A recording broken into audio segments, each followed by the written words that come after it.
अब हम पहुंच चुके हैं उर्दून के सबसे पुरासरार सहरा में, वादी रिम।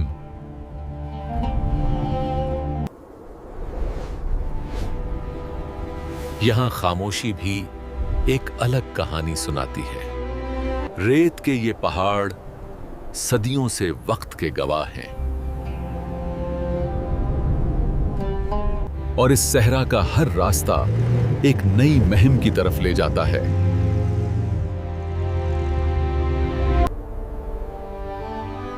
ये जगह जमीन से ज्यादा किसी दूसरे सयारे जैसी महसूस होती है।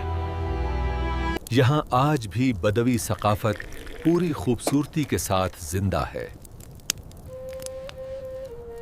सादगी यहां की सबसे बड़ी दौलत है।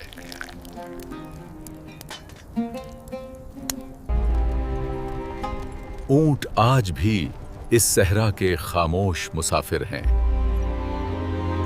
जब सूरज डूबता है तो पूरा सहरा सुनहरी रोशनी में नहा जाता है और रात होते ही आसमान सितारों से भर जाता है।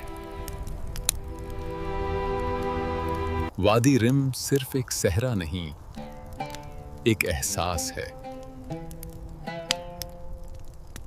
और यूं हमारा उर्दून का सफर हमेशा की याद बन जाता है।